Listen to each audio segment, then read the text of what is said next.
विश्व विशाल न्यूज आपल्या आवडत्या चॅनलला लाईक करा आणि शेअर करा आणि सबस्क्राइब करा।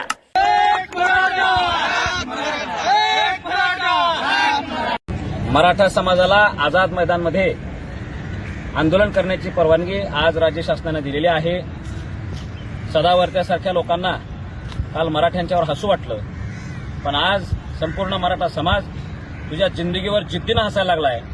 सदावर्त्याने 2021ला आम्ही गाफील राहिलो म्हणून मराठा आरक्षणाच्या केसमध्ये आम्हाला थोडंसं माघार घ्यायला लावली होती, पण त्या काळातल्या सगळ्या चुका सुधारून घेऊन मराठी आता दुसऱ्या वेळेस मुंबईला यायला लागलेले आहेत। काल जसं तुझ्या निर्णयाला आम्ही पलटवून दाखवलं ना, यावेळेस सुद्धा मराठी ज्यावेळेस ओबीसीतून आरक्षण घेतील त्यावेळेस तू काय तुझ्या 10 पिढ्या काय आरक्षण आमचं उडवू शकत नाहीत।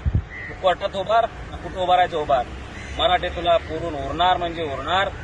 आणि कुणीही मराठ्यांची ही हक्कानी अधिकाराची लढाई आहे, मराठ्यांची ही संविधानिक लढाई आहे। एखादं आरक्षण मागणं ही बाबासाहेब आंबेडकरांनी दिलेली एक संविधानाची आम्हाला व्यवस्था आहे, सुविधा आहे, आणि तुम्ही ते नाकारता का बरं?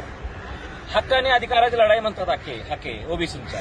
अरे हक्कानी अधिकाराची लढाई आमची आहे। 23 मार्च 1994ला आमच्या जे हक्काचं हिरावलं होतं ते आरक्षण आम्हाला परत मिळवून आम्ही मागतोय ना ओबीसीतलं आरक्षण, आणि मग ह्या आमच्या हक्काचा लढाई आहे, तुमच्या नाही।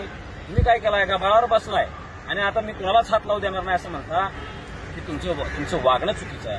तुमची हक्काने अधिकाराची लढाई नाही, तुमची दंडुकेशाहीची लढाई आहे। तुम्ही दंडलशाही करायला लागलाय। मराठा समाज शांत आहे म्हणून संत नाही, तर तुम्ही लक्षात ठेवा, आम्ही ही संविधानिक लढाई शांततेच्या मार्गाने जिंकणार आणि तुमच्या नाकावर टिचून मुंबईतून विजयाचा ध्वज घेऊन महाराष्ट्रात निघणार। एवढा विश्व विशाल न्यूज आपल्या आवडत्या चॅनलला लाईक करा आणि शेअर करा आणि सबस्क्राइब करा।